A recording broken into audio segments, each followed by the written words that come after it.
হ্যাঁ, ছোট ছোট বন্ধুরা, আমি আবার এসে গেছি আমার এই ইউটিউব চ্যানেল 12 মাসে 13 পার্বণ। আমি অসিত লাহিড়ী, তোমাদের গল্প দাদু। আজকে আমি এসেছি আমার সেই টেনিদার নারায়ণ গঙ্গোপাধ্যায়ের লেখা টেনিদা সিরিজের সেই কম্বল নিরুদ্দেশের উপন্যাসের শেষ খণ্ড, 11 নম্বর পর্ব। এই পর্বটার নাম হলো চাঁদ চাঁদিনীর রহস্য। তা আমি তো শুরু করব।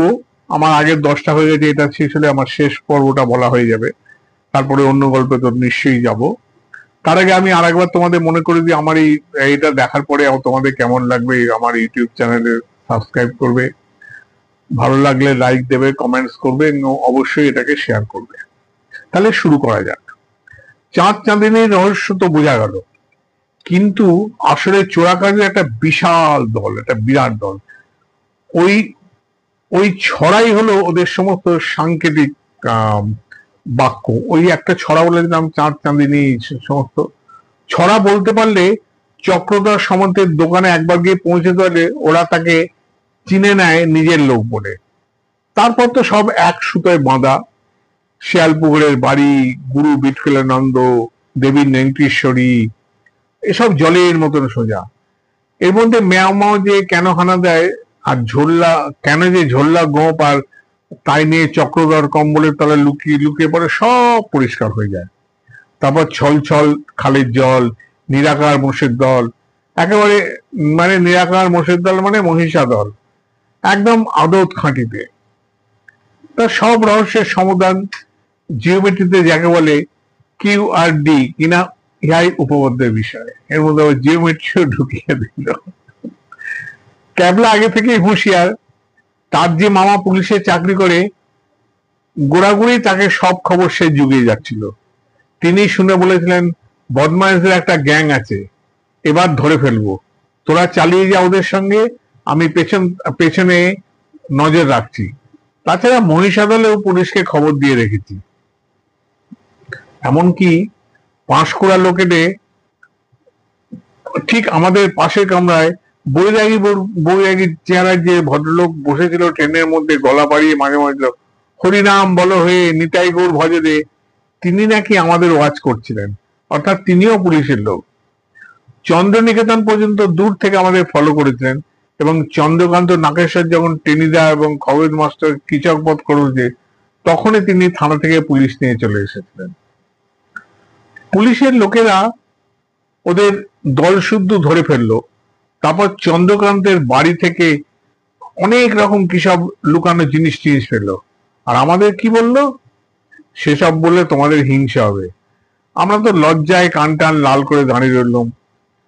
পুলিশের দারোগা টেনিদার হাত পাঁচ ঝাঁকে বললেন, তুমি তো দেখছি রীতিমতো ছোটখাটো গ্রেটম্যান হে, এত বড় একটা তিনমণি জওয়ানকে তক্তপোষ করে দিলে। হ্যাঁ, তোমরাই হচ্ছে দেশের গৌরব, তোমাদের মতন ছেলেই এখন দরকার। শুনে টেনিদার মৈনাকের মতন উঁচু কার কিরকম বিনয় বিনয় কিরকম যেন ছোট্ট একটা সিঙ্গারার মতন হয়ে গেল। আমার কানে বললো, জানিস পেলা, খগেন মাস্টারকে জুডের প্যাঁচে কষে কি ভীষণ যে খিদে পেয়ে গেল, পেটের ভিতরটা চুই চুই করছে। আমি অবাক হলাম, খিদে পেলো? এক্ষুনি খেলে তো। দারোগা শুনতে পেলেন, আমাকে আর কথাই বলতে দিলেন না। বললেন, খিদে পেয়েছে? বিলক্ষণ। এই রামভজন, জলদি রসগোল্লা, সন্দেশ, মতিচুর, সিঙ্গারা বাজার সে যা মিলেগা ঝুড়ি ভর্তি করকে লিয়াও। সবই তো হলো। চোরাকারবিদেরও ধরা পড়লো। অবকাশ সঞ্জিনী আর বিকট সঙ্গে ওদের সঙ্গে হাজতে যাবে কিনা কে জানে, কিন্তু আসল গন্ডগোলটা তো রয়েই গেল। কম্বল এখনো নিরুদ্দেশ, তার তো পাত্তা পাওয়া গেল না, তার টিকিটেরও খবর পাওয়া গেল না। সে কি সত্যি সত্যি চাঁদে চলে গেল নাকি?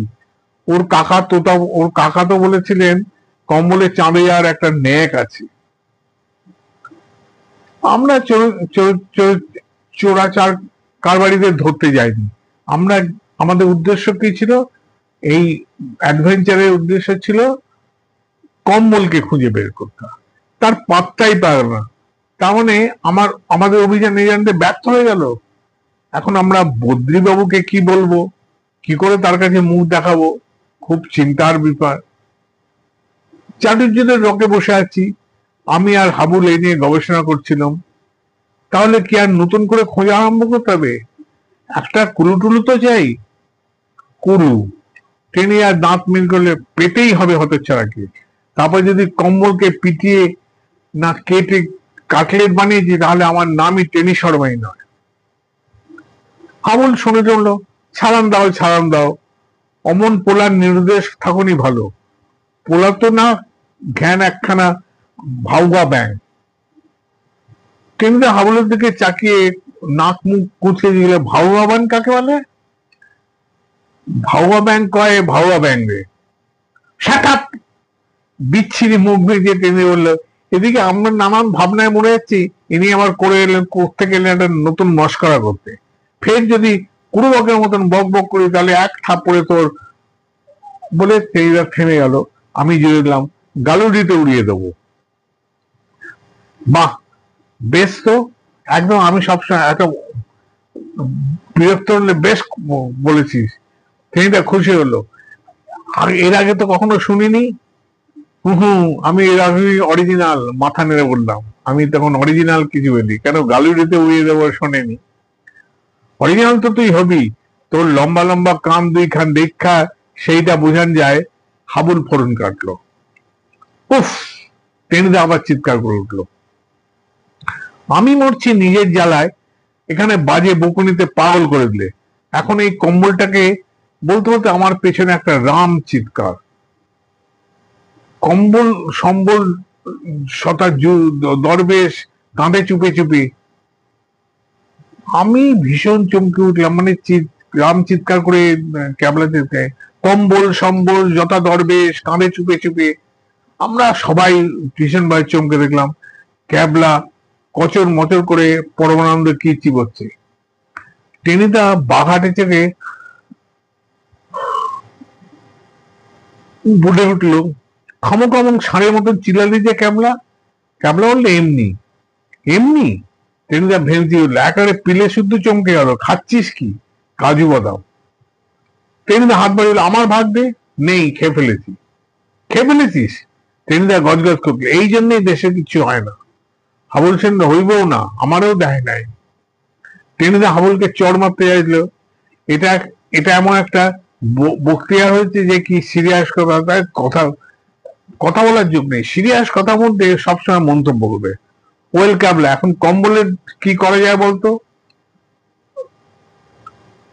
ক্যাবলা বাদাম চিবোতে যেতে খুব মানে শান্ত গলায় বললো, যেন কোনো ভাবনা নেই, চিন্তা নেই, কিছুই করা যায় না, করার দরকার নেই। মানে মানে বুঝিয়ে দিচ্ছি, এসো, চলো চলো সবাই আমার সঙ্গে। বেশি দূর যেতে হলো না। আমাদের পাড়াতেই এক টুকরো জমি কারা যেন বাড়ি টাড়ি করছে। 3-4টে ছেলে সেখানে ইট বসে বসে একটা টেনিস বল নিয়ে ক্রিকেট খেলছে। তাদের একজনের মাথায় একটা ডোঙা শোলা হ্যাট, সে চিৎকার করে বল দিচ্ছিল, এই সুভাষ বল দিচ্ছেন, ব্যারিংটন আউট হয়ে গেলেন। মানে ইয়ে হচ্ছে, সেই ক্রিকেট কমেন্ট্রি হচ্ছে। আমি হাবুল আর টেনা গোল করে দেখলাম, ওই তো কম্বল। ক্যাবলা বললো, নির্ঘাত ওই কম্বল। আমি তো ওইখানে এলো কি করে? তার মানে ও কোথাও যায়নি, এখানেই ছিল। এখানেই ছিল। টেনিদার মুখটা হালুয়ার মতন হয়ে গেল। তাহলে নিরুদ্দেশ হলো কি করে?